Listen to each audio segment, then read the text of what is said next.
Kabanata 26, sa Capernaum. Sa Capernaum nanirahan si Jesus sa pagitan ng kanyang mga paglalakbay papunta at pabalik, at ito ay nakilala bilang kanyang sariling lungsod.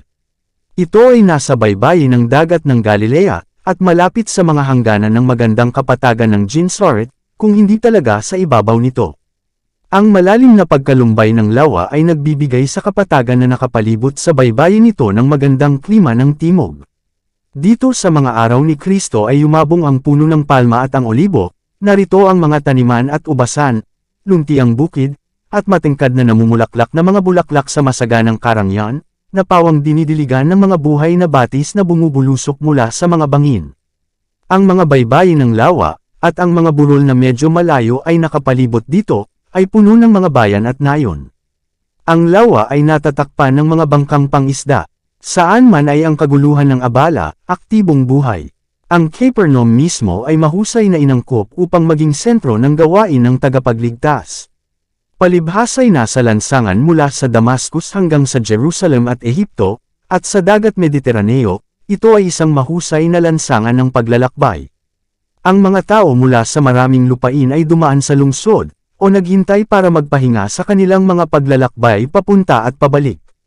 Dito ay makakatagpo ni Jesus ang lahat ng mga bansa at lahat ng hanay, ang mayaman at dakila gayon din ang mahihirap at mababa, at ang kanyang mga aral ay dadalhin sa ibang mga bansa at sa maraming sambahayan. Ang pagsisiyasat sa mga propesya ay sa gayon ay masasabik, ang atensyon ay itutuon sa tagapagligtas, at ang kanyang misyon ay dadalhin sa harap ng mundo. Sa kabila ng pagkilos ng Sanhedrin laban kay Jesus, ang mga tao ay sabik na naghihintay sa pag-unlad ng kanyang misyon. Ang buong langit ay napukaw ng interes. Inihahanda ng mga anghel ang daan para sa kanyang ministeryo, na kumikilos sa puso ng mga tao, at inilalapit sila sa tagapagligtas. Sa Capernaum ang anak ng maharlika na pinagaling ni Kristo ay isang saksi sa kanyang kapangyarihan. At ang opisyal ng korte at ang kanyang sambahayan ay masayang nagpatutuo sa kanilang pananampalataya. Nang malaman na ang guro mismo ay kasama nila, nagising ang buong lungsod. Maraming tao ang dumagsa sa kanyang presensya. Sa Sabbath, dinagsa ng mga tao ang sinagoga hanggang sa ang napakaraming tao ay kailangang tumalikod na hindi makasumpong ng pasukan. Lahat ng nakarinig sa tagapagligtas ay namangha sa kanyang doktrina, sapagkat ang kanyang salita ay may kapangyarihan. Itinuro niya sila bilang isang may awtoridad, at hindi gaya ng mga eskriba. Lucas Kapitulo 4 versikulo 32, Mateo Kapitulo 7 versikulo 29. Ang pagtuturo ng mga eskriba at matatanda ay malamig at formal, tulad ng isang aral na natutunan sa pamamagitan ng pagbigkas. Sa kanila ang salita ng Diyos ay hindi nagtataglay ng mahalagang kapangyarihan. Ang kanilang sariling mga ideya at tradisyon ay ipinalit sa pagtuturo nito. Sa nakagawiang pag-ikot ng paglilingkod sila ay nagpahayag na nagpapaliwanag ng kautusan, ngunit walang inspirasyon mula sa Diyos ang pumukaw sa kanilang sariling mga puso o sa mga puso ng kanilang mga nakikinig. Walang kinalaman si Jesus sa iba't ibang paksa ng hindi pagkakaunawaan sa gitna ng mga Hudyo. Ito ay kanyang gawain upang ipakita ang katotohanan.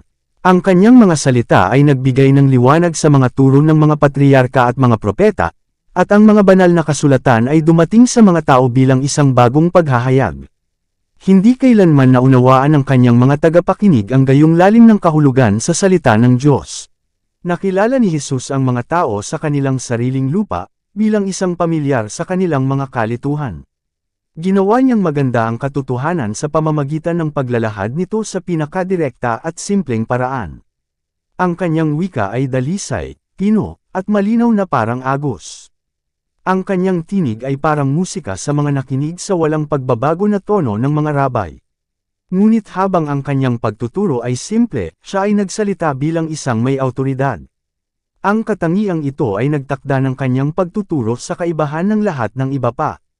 Ang mga rabay ay nagsalita ng may pag-aalinlangan at pag-aalinlangan, na parabang ang kasulatan ay maaaring ipakahulugan na isang bagay o eksaktong kabaligtaran. Ang mga tagapakinig ay araw-araw na nasasangkot sa higit na kawalan ng katiyakan. Ngunit itinuro ni Jesus ang kasulatan bilang hindi mapag-aalinlangan ng awtoridad. Anuman ang kanyang paksa, ito ay iniharap na may kapangyarihan, na parabang ang kanyang mga salita ay hindi maaaring kontrobersya. Gayunpaman siya ay masigasig, sa halip na masigasig. Nagsalita siya bilang isa na may tiyak na layunin na dapat tuparin. Dinadala niya upang tingnan ang mga katotohanan ng walang hanggang mundo. Sa bawat tema ay nahayag ang Diyos. Sinikap ni Jesus na sirain ang spell of infatuation na nagpapanatili sa mga tao na masikip sa mga bagay sa lupa. Inilagay niya ang mga bagay ng buhay na ito sa kanilang tunay na kaugnayan, bilang subordinate sa mga walang hanggang interes, ngunit hindi niya pinansin ang kanilang kahalagahan. Itinuro niya na ang langit at lupa ay magkakaugnay, at na ang kaalaman sa banal na katotohanan ay naghahanda sa mga tao ng mas mahusay na gampanan ang mga tungkulin sa araw-araw na buhay. Nagsalita siya bilang isang pamilyar sa langit, mulat sa kanyang kaugnayan sa Diyos, ngunit kinikilala ang kanyang pagkakaisa sa bawat miyembro ng sangkatauhan. Ang kanyang mga mensahe ng awa ay iba-iba upang umangkop sa kanyang mga tagapakinig. Alam niya kung paano magsalita ng salita sa kapanahunan sa kanya na pagod, Isaias Kapitulo 50 versikulo 4, sapagkat ang biyaya ay ibinuhos sa kanyang mga labi, upang maihatid niya sa mga tao sa pinakakaakit-akit na paraan ng mga kayamanan ng katotohanan. Siya ay may taktika upang salubungin ang mga maling pag-iisip, at sorpresahin sila ng mga ilustrasyon na nakakuha ng kanilang pansin. Sa pamamagitan ng imahinasyon ay naabot niya ang puso.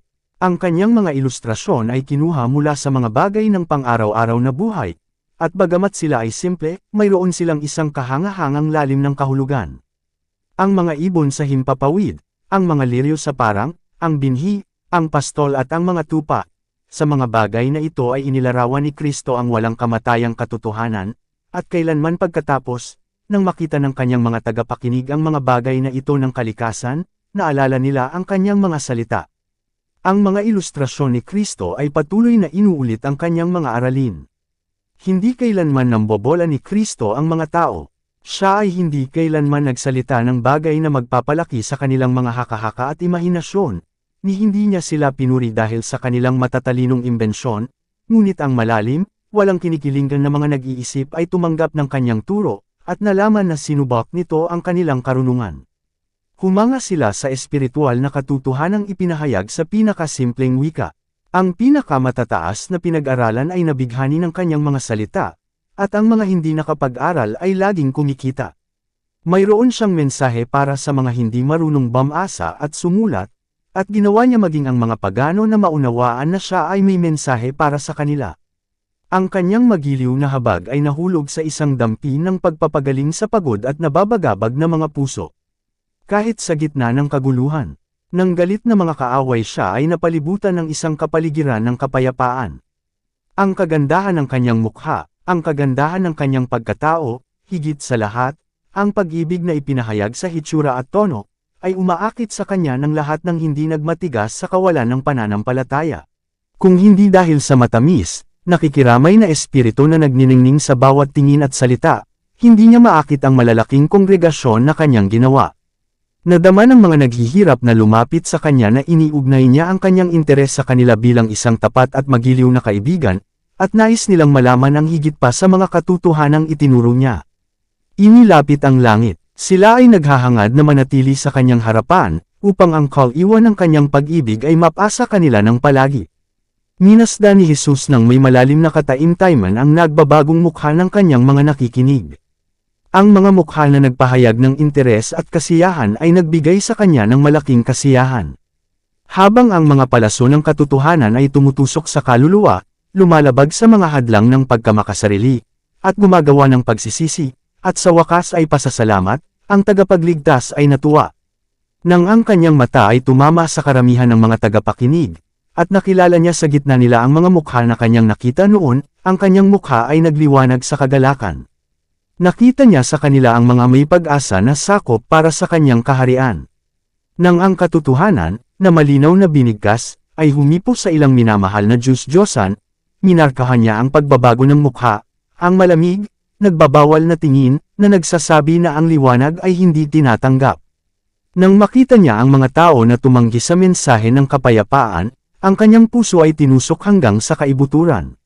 Si Jesus sa sinagoga ay nagsalita tungkol sa kaharian na kanyang naparito upang itatag, at tungkol sa kanyang misyon na palayain ang mga bihag ni Satanas. Nag-ambala siya ng isang hiyaw ng takot. Isang baliw ang sumugod mula sa gitna ng mga tao, sumisigaw, "Pabayaan mo kami? Ano ang kinalaman namin sa iyo, ikaw Jesus na taga Nazareth? Naparito ka ba upang lipulin kami? Kilala kita kung sino ka, ang banal ng Diyos." Ang lahat ay ngayon ay pagkalito at alarma. Ang atensyon ng mga tao ay nalihis kay Kristo, at ang kanyang mga salita ay hindi pinakinggan. Ito ang layunin ni Satanas sa pag-akay sa kanyang biktima sa sinagoga. Ngunit sinaway ni Jesus ang demonyo, na sinasabi, "Tumahimik ka, at lumabas ka sa kanya." At nang itapon siya ng dyablo sa gitna, ay lumabas siya sa kanya, at hindi siya sinaktan. Ang pag-iisip nitong kaawa-awang nagdurusa ay pinadilim ni Satanas, ngunit sa harapan ng tagapagligtas ay tumagos sa dilim ang sinag ng liwanag. Siya ay napukaw sa pananibik para sa kalayaan mula sa kontrol ni Satanas, ngunit nilabanan ng demonyo ang kapangyarihan ni Kristo. Nang subukan ng lalaki na humingi ng tulong kay Jesus, ang masamang espiritu ay naglagay ng mga salita sa kanyang bibig, at siya ay sumigaw sa matinding takot. Bahagyang naunawaan ng demonyo na siya ay nasa harapan ng isang makapagpapalaya sa kanya, ngunit nang sinubukan niyang abutin ang makapangyarihang kamay na iyon, ang kalooban ng iba ang humawak sa kanya, ang mga salita ng iba ay natagpo ang nabigkas sa pamamagitan niya. Ang labanan sa pagitan ng kapangyarihan ni Satanas at ng kanyang sariling pagnanais para sa kalayaan ay kakilakilabot. Siya na nanag kay Satanas sa ilang ng tukso ay muling hinarap sa kanyang kaaway. Ginawa ng demonyo ang lahat ng kanyang kapangyarihan upang mapanatili ang kontrol sa kanyang biktima. Ang mawalan ng lupa dito ay magbibigay kay Jesus ng tagumpay. Tila kailangang mawalan ng buhay ang pinahirapang lalaki sa pakikipaglaban sa kalaban na naging sanhi ng pagkasira ng kanyang pagkalalaki. Ngunit nagsalita ang tagapagligtas ng may awtoridad, at pinalaya ang bihag. Ang lalaking inalihan ay tumayo sa harap ng mga taong nagtataka na masaya sa kalayaan ng pag-aari ng sarili. Maging ang demonyo ay nagpatutuo sa banal na kapangyarihan ng tagapagligtas. Pinuri ng lalaki ang Diyos sa kanyang pagliligtas. Ang mata na kamakailan lamang ay nanlilisik sa apoy ng kabaliwan, ngayon ay nagniningning sa katalinuhan, at umaapaw sa nagpapasalamat na luha. Ang mga tao ay pipi sa pagkamangha. Sa sandaling makabawi sila sa pagsasalita ay bumulalas sila sa isa't isa, "Ano ito?" Bagong pagtuturo, na may kapamahalaan ay inuutusan niya maging ang mga maruruming espiritu, at sila ay sumusunod sa kanya. Marcos Kapitulo 1 versikulo 27, R.V. Ang lihim na dahilan ng paghihirap na naging dahilan ng taong ito na isang nakakatakot na panuurin sa kanyang mga kaibigan at isang pasanin sa kanyang sarili ay sa kanyang sariling buhay. Siya ay nabighani sa mga kasiyahan ng kasalanan, at naisip na gawing isang engranding karnabal ang buhay. Hindi niya pinangarap na maging kakilakilabot sa mundo at kapintasan ng kanyang pamilya. Naisip niya na ang kanyang oras ay maaaring gugulin sa inosenteng kahangalan. Ngunit sa sandaling nasa pababang landas, mabilis na bumaba ang kanyang mga paa. Ang kawalan ng pagpipigil at kawalang interes ay nagpalihis sa mga marangal na katangian ng kanyang kalikasan, at si Satanas ay ganap na nakontrol sa kanya. Masyadong huli ang pagsisisi, nang isakripisyo sana niya ang kayamanan at kasiyahan upang maibalik ang kanyang nawalang pagkalalaki, siya ay naging walang magawa sa pagkakahawak ng masama. Inilagay niya ang kanyang sarili sa lupain ng kaaway, at sinakop ni Satanas ang lahat ng kanyang kakayahan. Ang manunukso ay umaakit sa kanya ng maraming kaakit-akit na mga pagtatanghal, ngunit nang minsang nasa kanyang kapangyarihan ang kahabag-habag na tao, ang halimaw ay naging walang humpay sa kanyang kalupitan, at kakilakilabot sa kanyang galit na mga pagdalaw.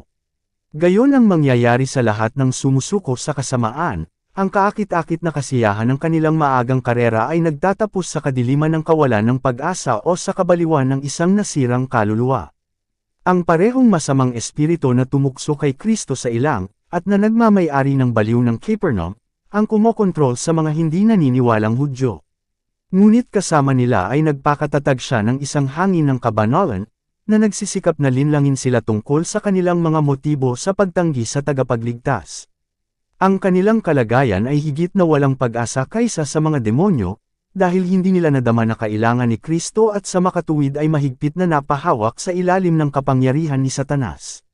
Ang panahon ng personal na ministeryo ni Kristo sa mga tao ay ang panahon ng pinakadakilang aktibidad para sa mga puwersa ng kaharian ng kadiliman.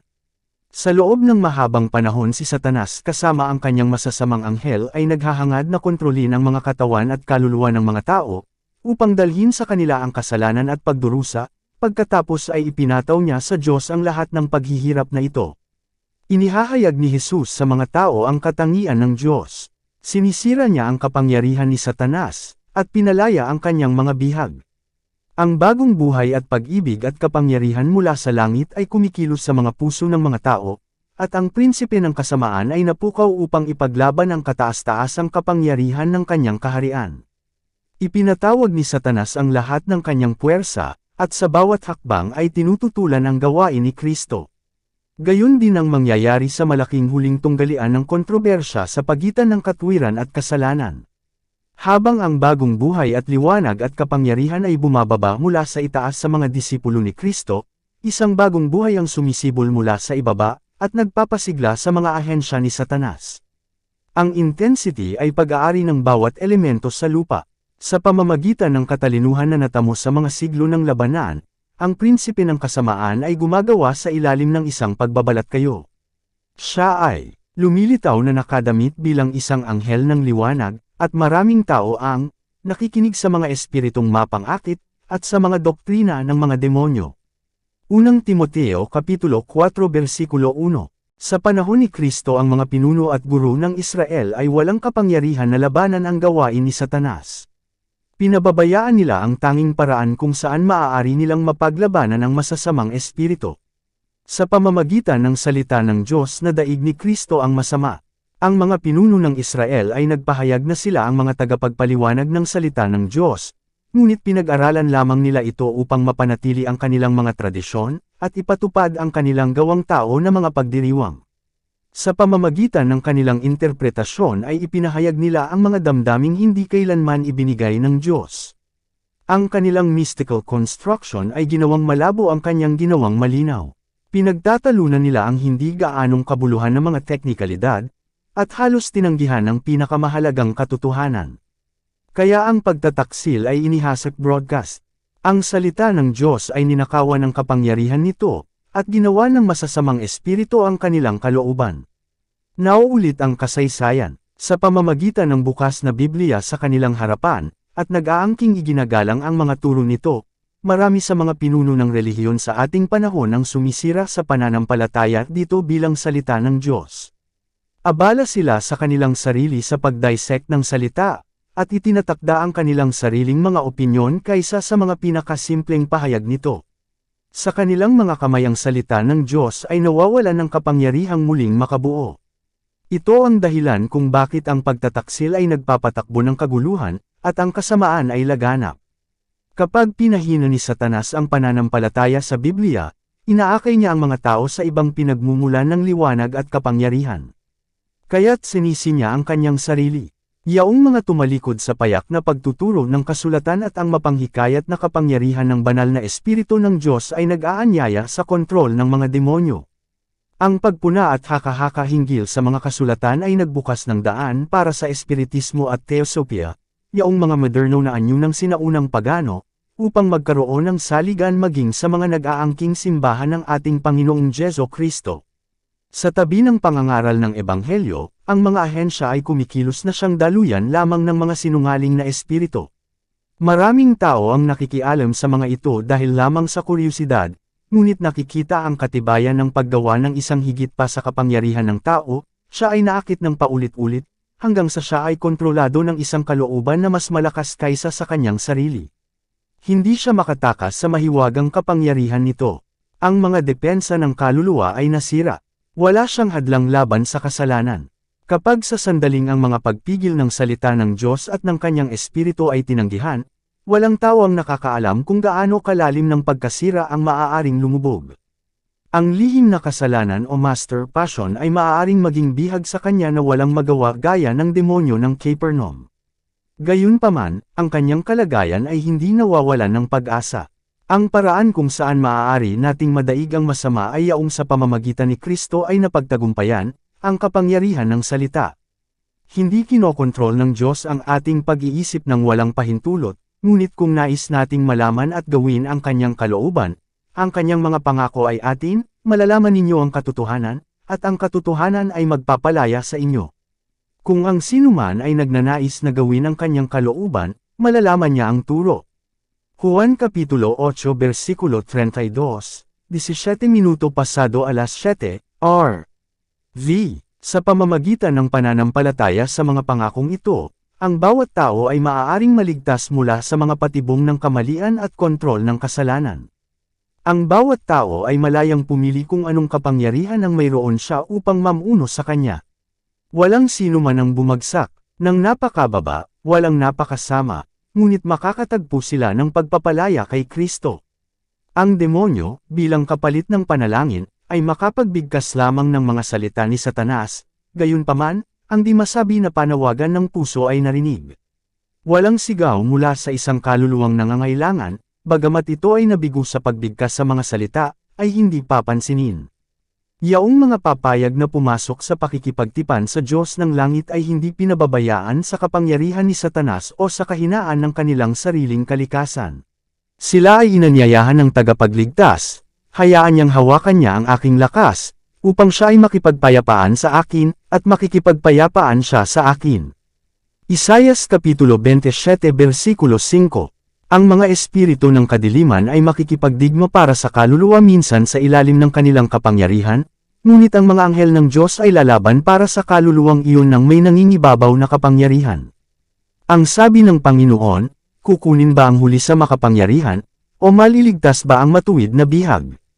Ganito ang sabi ng Panginoon, maging ang mga bihag ng makapangyarihan ay kukunin, at ang huli ng kakilakilabot ay maliligtas, sapagkat ako ay makikipaglaban sa kanya na nakikipagtalo sa iyo, at aking ililigtas ang iyong mga anak. Isayas Kapitulo 49 Versikulo 24-25. Habang ang kongregasyon sa sinagoga ay nabigla pa rin sa pagkamangha, umalis si Jesus sa tahanan ni Pedro para sa kaunting pahinga. Ngunit narito rin ang isang anino ay nahulog. Ang ina ng asawa ni Pedro ay nakahiga, na may malaking lagnat. Sinaway ni Jesus ang sakit, at ang nagdurusa ay bumangon, at naglingkod sa mga pangangailangan ng guro at ng kanyang mga disipulo. Ang balita ng gawain ni Kristo ay mabilis na kumalat sa buong Capernaum. Dahil sa takot sa mga rabay, ang mga tao ay hindi nang ahas na pumunta para sa pagpapagaling sa Sabath, ngunit sa lalong madaling panahon ay nawala ang araw sa ilalim ng abot tanaw ay nagkaroon ng malaking kaguluhan. Mula sa mga tahanan, mga tindahan, mga pamilihan, ang mga naninirahan sa lungsod ay nagsisiksikan patungo sa hamak na tirahan na kumupkop kay Jesus. Ang mga may sakit ay dinala sa mga higaan, sila ay samandal sa mga tungkod, o ay nalalayan ng mga kaibigan, sila'y nanghihina sa harapan ng tagapagligtas.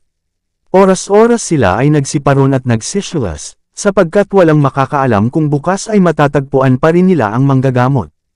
Hindi pa nasaksihan ng Capernaum ang araw na tulad nito. Ang hangin ay napuno ng tinig ng tagumpay at mga sigaw ng pagpapalaya.